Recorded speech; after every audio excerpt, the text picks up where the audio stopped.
Thank you, Chair. And thanks to all of you for your good work. This is, I think I speak for most of us when we say this is one of our favorite hearings. It gives us the most hope about the future.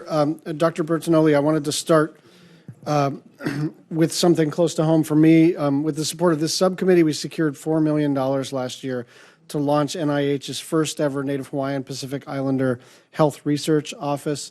Can you tell me, our worry is that this is going to take 17 months to stand up, so can you reassure me that this thing is going to get stood up quickly? I know I'm in no position to hector you for it not already being up, but could you please tell me, could you please reassure us that this is going to happen quickly? Absolutely, and we have an Office of Research in Tribal Health, and this will fall right into a very active program to do much more to care and engage and research our Indigenous peoples. Great.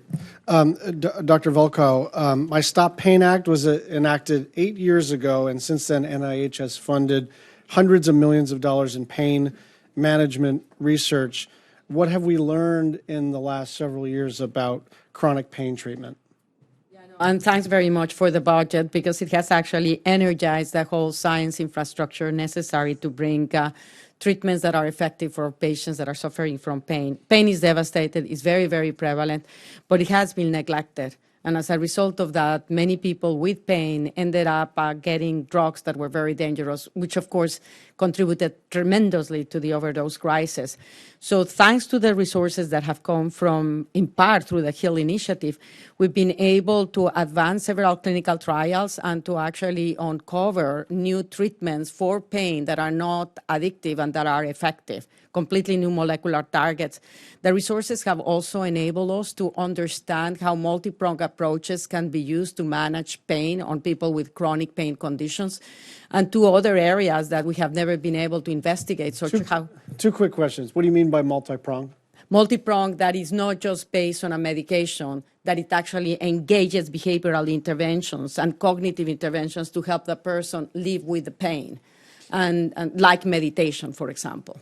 So how much of this is sort of, I'm not sure I'm using the right terminology here, how much of this is jumping the fence and getting into CMS and the private healthcare sector? That's the question I have, is that it does seem like over the last 3 to 5 years, a lot of important discoveries that are not so, they're not merely suggestive. Like, we think we know some things now about pain management, but it doesn't seem to me that in its application in the healthcare context that they've woken up to this new treatment modality. And that's why it's so important that in all of these projects, we work closely with CMS so that we can ask them the question, what is it necessary for us to show with the science that will lead to its reimbursement? So we work very closely, and for example, acupuncture is a perfect example of a partnership that's being developed if it shows effectiveness, you want to be able to provide it to patients and be reimbursed as a physician. So you're not overly concerned that these are just two separate agencies that only talk when necessary?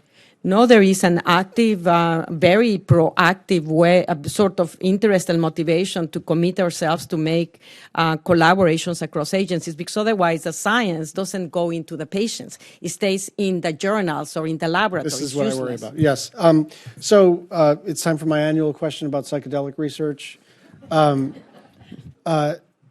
am cautiously optimistic about the revived research on psychedelics, and I think that part of what we have to do as a committee, but also as a Congress, is to draw distinctions around drug policy and a kind of move towards liberalization of drug policy for other reasons, for maybe libertarian reasons, for criminal justice reasons, and the question of whether or not some of these things that are used recreationally and sometimes abused are medicine. That is a separate conversation. I am personally for drug liberalization.